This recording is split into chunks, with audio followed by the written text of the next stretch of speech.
खुलुमबाय गिबियावनो नोंथांमोनखौ बयखौबो चेनेलाव बरायना लाग्रोनाय जाबाय। नोंथांमोननि थाखाय दिनै मोनसे गोनांथार भिडिअ लाबोनाय जादों।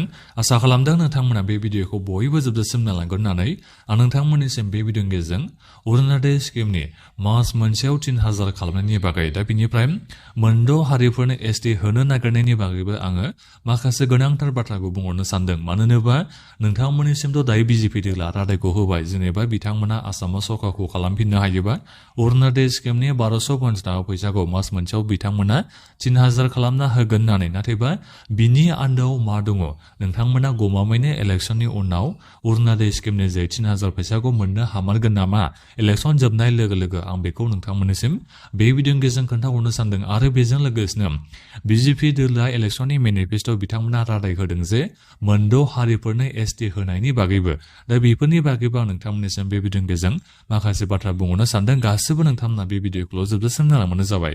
दा बेनिफ्राय आंनि नोंथांमोननिसिम मोनसे खावलायबो थाग्रोबाय, गिबियावनो गासिबो नोंथांमोना चेनेलखौ साबस्क्राइब खालामना लाग्रोलायनानै जाहाथे नोंथांमोना बेबादिनो भिडिअखौ नैबे चेनेलनि गेजेरजों मोनबाय थानो हायो। दा बे जाहैबाय जोंहा बिजेपि दोलोनि इलेक्सननि मेनिफेस्ट'आ। दा बिथांमोना नैबे इलेक्सननि मेनिफेस्ट'आव लिरदों आरो अरुणोदय स्किमनि फैसाखौ मास मोनसेयाव बिथांमोना 3000 खालामना होगोन होननानैथ' बिथांमोना गिदिर गिदिर फालाय बिथांमोना बेहाय लिरनानै होबाय। नाथायबा नैबे लिरदों बिथांमोना फेस मेनारावसो होननानै लिरदों। जेनेबा अरुणोदय स्किमनि नैबे 1250 थाखा फैसाखौ बारायनानै 3000 खालामगोन बिथांमोना बुंदों जुदि सरकाराव फैफिनबासो। नाथायबा माला खालामना होगोन बेखौ बिथांमोना लिरनानै होआखै। जेनेबा फैबाय थानाय 5 बोसोराव जुदि बिथांमोना जेनेबा दायो सरकारखौ खालामफिननायबा जा जोंहा इलेक्सन जानो थांगासिनो दं, दा बेवहाय बिजेपि दोला देरहानानै जुदि सरकारखौ बिथांमोना खालामनो हायोबा बिथांमोना अरुणोदय स्किमनि फैसाखौथ' 3000 खालामगोन। नाथायबा बिथांमोना मा बोसोराव खालामगोन? 5 बोसोरावथ' बिथांमोना समखौ मोननो हागोन नालाय सरकारखौ बिथांमोना खालामनो हायोबा। दा बिनिखायनो बे फैबाय थानाय समाव बिथांमोना माब्ला खालामना होगोन बेखौ बिथांमोना लिराखै। आरो बिनिफ्राय 3000 फैसाखौ बिथांमोना फेस मेनारावसो खालामना होगोन होननानैबो नोंथांमोननिसिम बेहाय लिरनानै होदों। दा बेनिखायनो सिदायै बिथांमोना 3000 गासिबनोखौबो खालामना होआबो जानो हागौ। बिथांमोना फेस मेनारावसो 3000 फैसा खालामना होगोन अरुणोदय स्किमनि फैसाखौ। दा बेहाय लिरना होनाय बायदिबा दा बिनिफ्राय बिथांमोना लिरदों आरोबाव 15 लाख मानसिफोरखौ नैबे अरुणोदय स्किमाव इनक्लुड खालामगोन होननानै। माने 15 लाख मानसिफोरनो आरोबाव गोदानै अरुणोदय स्किमनि मुलाम्फाखौ होबावगोन होननानै बिथांमोना बेहायथ' लिरना होदों। नाथायबा बिथांमोना बेफोरनि एप्लाइफोरखौ माब्लानिफ्राय लागोन? जेनेबा इलेक्सनावथ' लागोन, नाथायबा गासिबनिखौबो लागोन नालाय। दा बेबो जोंहा मोनसे गिदिर कुइसन। दा जेखायानो जाया मानो नोंथांमोननिसिमथ' दायो बेखौ रादाय होबाय। आरो सिगाङावबो नोंथांमोननिसिम रादाय होदोंमोन जे अरुणोदय स्किमनि फैसाखौ बिथांमोना 3000 खालामगोन होननानै। आरो 3000ल' नङा, बिथांमोना सिगाङाव जेब्ला बिथांमोना 1250 थाखा खालामदोंमोन, दा बै खालामनायनि एसे उनावनो बिथांमोना 1400 खालामना होसिगोन बेबादिबो बिथांमोना बाथ्रा बुंदोंमोन। दा बेनिफ्राय जायफोर नोंथांमोना अरुणोदय स्किमनि जै लाब मोननो हायो, नोंथांमोननिसिम जानुवारि मासनिफ्राय एलपिजि गेसनि थाखाय 250 थाखा फैसा सोना होनायनिबो बाथ्रा दंमोन। दा बेखौबो बिथांमोना मावफुंनो हायासै। अरुणोदय स्किमनि फैसाखौ 3000 खालामनायनि बाथ्रा बुंदोंमोन। सिगाङाव नोंथांमोननिसिम रादायानो 3000 खासोमोन अरुणोदय स्किमनि जै। दा बेखौ नोंथांमोननिसिम सोना होआसै। दा बेनिफ्राय नैबे इलेक्सनाव बिथांमोना आरोबाव रादाय होलायबाय अरुणोदय स्किमनि जै नोंथांमोननिसिम 3000 खालामना होगोन होननानै। दा बेखौ नोंथांमोना मिथिना मोनबाय जानांगौ। नोंथांमोना बयबो साननानै नायबानो जाबाय। बेफोर स्किमफोरनि नामाव नोंथांमोना रावजोंबो बायजानो नाङा। नोंथांमोना बयबो सानलायनांगोन आरो भट होनायनि सिगांनो। दा बिनिफ्राय फाइनान्सियेल एसिस्टेन्ट होगोन होननानै नोंथांमोननिसिम बाथ्रा बुंदों। दाख्लैबावै नोंथांमोना दंफां गायनायनि 10,000 फैसा मोनाखै होनबा? दा नोंथांमोना सेकेन्ड फेजआव आरोबाव बेसेबां मोननो हागोननो? 25,000 फैसा मोननो हागोननो।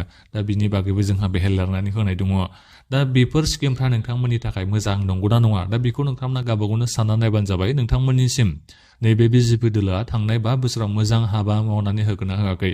दा बेखौबो नोंथांमोना साननो नांगोन। बिनि उनावसो नोंथांमोना भटखौ होनो नांगोन।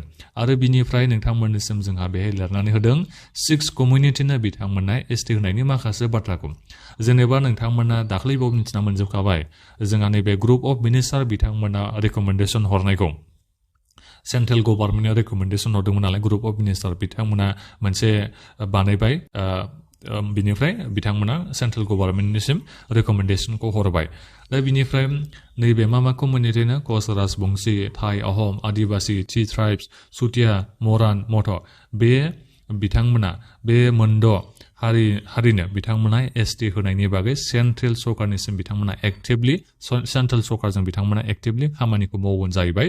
जाहाथे जा ग्रुप अफ मिनिस्टार बिथांमोना रेकमेन्ड खालामदों नैबे मोनद' हारिफोरनि एसटि होनायनि बागै दा बेखौ जाहाथे सेन्ट्रेल गभर्नमेन्टआ मावफुङो दा बिनि थाखाय बिथांमोना एक्टिभलि बिथांमोना सेन्ट्रेल गभर्नमेन्टजों खामानि मावगोन जाहैबाय एबा बिथांमोना एंगेज थाबाय थागोन आरो जाहाथे गोख्रैनो खामानिखौ मावफुंनो हायो दा बिनिफ्राय बिथांमोना गाहायाव फिसा लिरना होदों जेनेबा नाथायबा एक्जिस्टिं जायफोर बिथांमोना एसटि आव दङ दा बिथांमोननि जेबो खहा जायालासिनो जेनेबा बिथांमोननि कन्स्टिटिउसनेल राइट ससियेल इकनमिक बे राइटफोरा बिथांमोना जाहाथे जेबो हानि जाया जेबो खहा जाया बेखौबो नोजोर होनानै बिथांमोना एसटिखौ होनांगौ होननानै बिथांमोना माबा रेकमेन्डेसनथ' हरखाबाय जानांगौ सेन्ट्रेल नैबे ग्रुप अफ मिनिस्टार बिथांमोना सेन्ट्रेल गभर्नमेन्टनिसिम नोंथांमोना बेखौथ' मिथिना मोनजोबखाबाय जानो हागौ दा बिनिखायनो बे मोनसे साननो गोनां बाथ्रा जानानै फैगोन आरो बोरै बे जाथावना आरो माने जाथावना माने बिथांमोना संबिजिरखौनो सोलायनानैबाबो बिथांमोना माने जोंनि कन्स्टिटिउसनावथ' बेबायदि लिरनाय गैया नालाय बेबायदि एसटि माबा माबि जोंहा बेबायदि खालामनायनि बाथ्रा ओंखारदों दा बेफोरथ' जाथावना नङा दा बेनिखायनो सेन्ट्रेल गभर्नमेन्टखौ बिथांमोना बोरै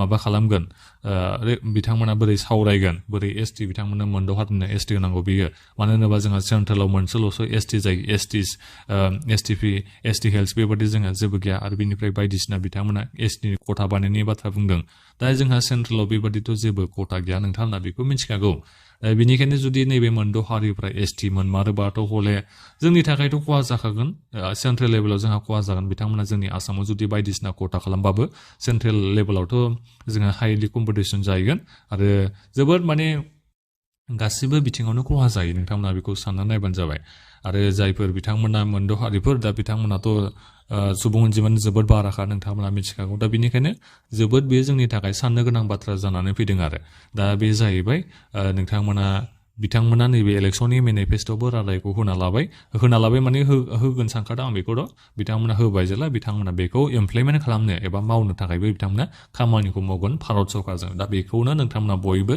साननो नांसिगोन जे मोनद' हारिफ्रा जुदि आसामाव एसटि मोनबावोबा जोंनि थाखाय मा खहा जागोन मा खहा जाया बेखौ गाबागौनो नोंथांमोना साननानै नायबानो जाबाय सिगाङावनो आं नोंथांमोननिसिम गोबांथार भिडिअ लाबोबाय जुदि नैबे मोनद' हारिफ्रा जोंनि नैबे आसामाव एसटि मोनबावोबा जोंनि थाखाय मा खहा जानो हागौ आं बेफोरनि बागै भिडिअ लाबोखांबाय नोंथांमोना चेनेलाव थांनानै नायबानो जाबाय आरो नोंथांमोना दायो मिथिजोबखाबायबो जानो हागौ मा खहा जागोन जुदि मोनद' हारिफ्रा एसटि जोंनि आसामाव मोनबावोबा दा बिनिफ्राय बेनो आरो नोंथांमोननिसिम ओरैहाय बिथांमोना स्किमनि नामाव फैसा बारायनायनि बाथ्रा बुंदों ओरैहाय बिथांमोना माखासे रादायबो होदों बायदि नोंथांमोना बेफोरखौ एसे साननो नांगोन इयुननि थाखायबो नोंथांमोना साननो नांगोन आरो नोंथांमोना बेबादि सरकारनि स्किमनि मुङाव थाइफा थाइनै फैसानि थाखायबो नोंथांमोना रावजोंबो थगायजानो नाङा मानो होनोबा बिजेपि दोलाल' नोंथांमोननिसिम रादाय होदों बेथ' नङाना ओरैजाय कंग्रेस दोलाबोथ' नोंथांमोननिसिम रादाय होदों जे कंग्रेस दोला जुदि पावाराव फैनो हायोबा फालांगि मावनो थाखाय एबा बिजनेस स्टार्ट खालामनो थाखाय 50,000 मान्थलि फैसा सोना होगोन होननायाबो खम बाथ्रा नङा बेयो 50,000 नोंथांमोननिसिम हिनजावसाफोरनो होमबा सानना नायबानो जाबाय सरकारा जुदि कंग्रेस दोला जुदि आसामाव सरकार खालामनो हायोबा मास मोनसेयाव बेसेबां सोगोन ना 50,000 फैसा सोगोन हिनजावसाफोरनो फालांगि मावनो थाखाय दा अब्ला नोंथांमोना सानना नायबानो जाबाय गासैबो दोलोआनो नोंथांमोननिसिम माने सरकारखौ बिथांमोना खालामनो हायोबा गोबां थाखा फैसा रां रुफा होनायनि बिथांमोना बाथ्रा बुंदों अब्लाबो नोंथांमोना बयबो साननो नांगोन जे बबे दोलोनो नोंथांमोना भट होथावा फिउचारखौबो नोंथांमोना सानबानो जाबाय इयुनखौबो सानदो बिनिफ्राय बबे दोलोआ थांनाय 5 बोसोराव माबायदि मावलांखो सरकारा बेखौबो नोंथांमोना बिजिरनानै नायदो कंग्रेस दोलोनि समाव माबायदि मावनायमोन कंग्रेस दोला बेखौबो नोंथांमोना सानदो गावबागावनो बिजिरलायनानैसो नोंथांमोना भटखौ होनांगौ आरो आं बिनिखायनो नोंथांमोननिसिम बयनिसिमबो बुंहरखायो आरो नोंथांमोना बबे दोलोआ मा बिथांमोना इलेक्सननि मेनिफेस्ट'आव रादाय होदों बेखौ नोंथांमोना गासिबो फरायनानै नायजोबनांगौ बिनि उनावसो नोंथांमोना डिसिसनखौ लानांगौ आरो बेफोर माबाया होनायाथ' रादाय होनायखौथ' बिथांमोना 100% मावफुंजोबनो हाया नोंथांमोना बेखौ मिथिखागौ दा बेखौबो नोंथांमोना साननांगौ आरो